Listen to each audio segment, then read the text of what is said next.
Welcome. You're listening to Ask the Doulas, a podcast where we talk to experts from all over the country about topics related to pregnancy, birth, postpartum, and early parenting. Let's chat. Hello. This is Kristin Revere with Ask the Doulas podcast, and I am thrilled to bring back our own Jackie Viscusi.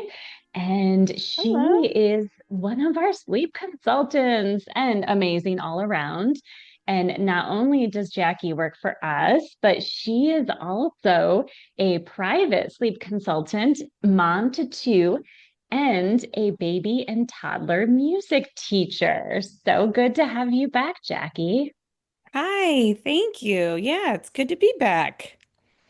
So I know that sleep is our most popular topic in my Becoming a Mother course. And when we do live Q&As and when I am on other podcasts. So it's nice to have one of our expert certified pediatric sleep consultants to chat about the holidays and sleep. Yes, it can be a tricky time. Sometimes us moms are stuck in that wanting to please everybody and, wanting to make all the holiday events and like make sure we see all the family members. And we also have to look out for ourselves and our sanity, and especially families with really little littles. Like, you gotta make yourself and your family the priority because otherwise it's not going to be as enjoyable, to do all those things. I have suggestions about sleep and travel, as well as just kind of, from one mom to another type of info. And sometimes during the holidays, we're traveling by plane, could be train or car. And Yes. so what you need as far as toddler and infant gear can vary based on how you're getting to see friends and family members. So, like, a go-to non-negotiable for me are travel blackout curtains. So, no matter where you're going, east to west, north to south, in the car, in the plane, grab some travel blackout curtains with suction cups on them. You can get them on Amazon. I don't recommend a specific product, honestly, because I want it to be affordable. There's like $25 ones on Amazon. And the reason I want it to be affordable too is sometimes I suggest buying more than one. So these have little suction cups on them. They can go behind the blinds or curtains. So that seals that extra lighting out. And if you have a couple of them, let's say you're in an Airbnb or a family member's home that, they just don't have the blackout curtains, right? They don't have a baby in the house. So like, why do they have all the things? Or why would they? So you can fold them up, the blackout curtains, and easy to travel with. And then you can take them out and like just black out the room for the nighttime. That will help with transitions for if you are traveling across time zones and, your baby is used to going to sleep at a certain time, but maybe it's still light out. And, it will help with their melatonin production. It will get it nice and dark in there, and it will definitely help them transition better. And if you are staying with family members or in a hotel, then there's always the concern about noise. And especially if your house or neighborhood tends to be quieter and say all of a sudden you're in a metro area or near a train, how do you handle the noise differences with travel? Great question. And also, my family, we're loud Italians. So, like, asking them to stay quiet is not really, you could only ask so many times. I don't want to kill the party. I want them to have a good time. And I also want my baby to sleep, right? So, I bring my, noise blackout, but my white noise machine everywhere. And like, I actually sleep with one as well. So I always suggest a white noise sound machine, and there are portable ones. So you can get portable ones so that if you're, in the car and you want to squeeze a nap in, I always suggest napping on the go as much as you can instead of fighting a new nap right away. Like, the most important thing if you're traveling is just that your baby's sleeping. So like, try to give yourself grace and forgiveness for getting like the perfect nap in, right? Like in their crib, in the perfect environment. If you're on the go, like you're in the car or you're on the plane, do a contact nap on the plane and get that little portable white noise machine, or they have like apps on your phone and put that on. It's a cue for them as well to go to sleep, but also it'll help with outside noise. And then in the car as well, you could play it in the car. And then, of course, yeah, when you're at a family member's house or you're at your own house hosting, make sure that sound machine is on and don't be scared to put it on a little louder. Like I always suggest, like, so you can hear it outside of the room when there's a lot going on, because you do want to minimize noise disturbance. Because a lot of us who have babies who aren't great sleepers, maybe naturally, I call them FOMO babies, and they have a fear of missing out. So if they hear that there's a party going on in the other room, they might want to come join. Absolutely. You're also navigating around the holiday season, flu, COVID, RSV, all of the illnesses. So Yes. having not only traveling, going into stores, public transit, but you're also navigating family members that may be ill. And so how do you try to focus on keeping your own family healthy during the holiday travel season? For me, if somebody is fever sick, I wouldn't really want to be probably at the same holiday party. That's for me, though. Everybody has their own comfort level, but I obviously would hope they wouldn't come if they weren't feeling well. But even if they had recently had the flu or COVID, or, wear a mask if you're worried about that, and really try to kindly ask people to not kiss the baby and maybe consider, not passing them around to everybody at the party. Like, I know that's going to be really hard because everybody's going to want to see the baby, but you can definitely have them meet them. But I would try to avoid like mouth kissing or, have everybody wash their hands if they can before holding the baby is always good.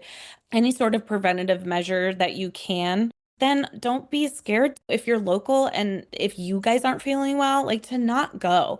That's a big thing is I know everybody wants to go and celebrate, right? And you don't want to just be stuck to like your baby's nap schedule or like how your toddler is feeling because they're sick every other week, right? But really try to do a temperature check. I mean, literally and figuratively, of like, is this what's right? Like, how is my gut feeling? Do I feel like we should not go because Aunt so and so just got over COVID or because we're coming down with something? And if we go and push it, it's just going to be a disaster. Like, just trust that. Right. That's a big thing I would say as well. One of my favorite holiday traditions is getting my family new pajamas. I can't wait to gift the adults in my family the bamboo pajama set from Cozy Earth this season. They're designed with a soft stretch knit that drapes beautifully and sleeps degrees cooler than cotton, with the lightweight set that keeps them cozy without overheating. Perfect for holiday mornings, winter nights, and beyond. The bamboo pajama set from Cozy Earth brings joy beyond the holiday season. And they offer hassle-free returns. Black Friday has come early at Cozy Earth. Right now, you can stack my code Gold Coast on top of their site-wide sale, giving you up to 40% off in savings. These deals won't last, so start your holiday shopping today. If you get a post-purchase survey, mention you heard about Cozy Earth on Ask the Doulas podcast. Wrap the ones you love in luxury with Cozy Earth and remember the code Gold Coast.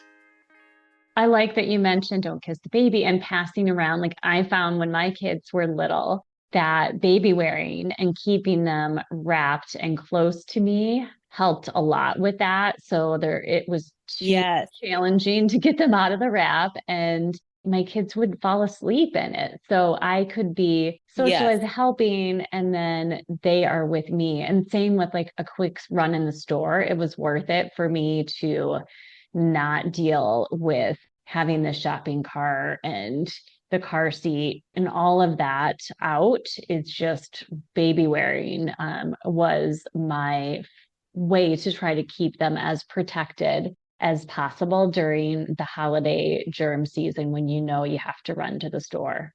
Yes, baby wearing is always helpful with that. With sleep as well, like you said. And yeah, with not catching germs and letting them stay close and safe to you. And that's another thing. Like if you're in a nap battle and you're like, they're not gonna go to sleep, easily with this nap. There's just too much going on. Please just baby wear them, because honestly, some babies will sleep even better when they hear mom talking and they hear other things going on and they're just close to you. They hear your heartbeat. They're safe and secure. They'll probably fall asleep when you're just helping decorate or whatever it is you're doing. And I also found it to be challenging with feeding for like the breastfeeding moms, or even like finding a place to pump in a crowded house. And so Hmm. feeding and sleep go hand in hand, and navigating that and getting yourself some privacy if you're in a family where you can't, with a cover or something, openly breastfeed. It's funny. I almost miss those times when I would find a quiet room if you can and go in there because I could decompress. The holidays are really overstimulating. So, like feeding your baby in a quiet area, it also gives you a break from just, all the stimulation. And if you can't find a place for that, just do an hour, do an hour at the party. And then if you want to go home, you want your baby to just like go to sleep and it be low stress, do that. I keep hitting that home, but I think that's because I felt a lot of pressure around the holidays when mine were really, really little. And I just really want moms and families with little kids to just know that like it's gonna get better. Like they're gonna be able to stay out later. They might be getting sick, but they'll be able to fight it off better. It gets easier as they get older. Right now, it's such a vulnerable time. And like if you didn't sleep well the night before and you think your baby's coming down with something and you need to breastfeed them. Maybe they have an earache. The breastfeeding will help with that, right? It's liquid gold. And then you need to just put them down and you need to put on a holiday movie. You do that. Whatever it takes. And it's not only, yeah, infant or toddler sleep, it's also the parents and their sleep. Exactly. Yeah, so much to figure out, not only with the gear and, some of the amazing tips that you gave for what to travel with, what would be easy to transport, but what other tips do you have, Jackie, for our listeners Yes. who are planning to travel with their infants or toddlers? So if it is in your kind of power to recreate your bedtime routine and your sleep environment the best that you can, try to do so. Honestly, like even if you have like the sound machine on one side of the room, usually in your home nursery, maybe you don't have a rocking chair, but can you bring in a dining room chair that you can sit on and maybe rock, just gently using your own body to mimic the rocking chair? Do things relatively in the same order, same steps as you do at home. That will help cue your baby and recreate the environment that they're so used to, because it's already going to be a little bit, might be a little bit of an uphill battle with a new space and new environment and new people and new things going on. So I always say recreate the sameness that you have at home that you can elsewhere, right? That sound machine, that blackout curtain, same like bedtime book. I love getting a book or two, especially for toddlers, like have a sleep book and read the same couple to them for a few nights at home. And then bring that same book to wherever you go.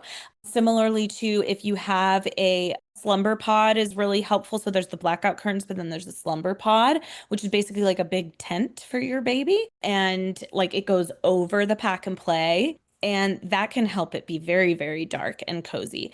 Some babies really love it and some babies don't. What I will say, if you want to kind of have it in your favor, having them practice in a pack and play or in a slumber pod in your own house a night or two before you travel can be helpful with the transition for when you are there, because it's a little bit more familiar for them. And in terms of like time zones and stuff, if it's within an hour difference or if it's just local, I would just try to do the best you can with keeping the same schedule that you have. If it's over that, if you're going across time zones, I always say try to split the difference.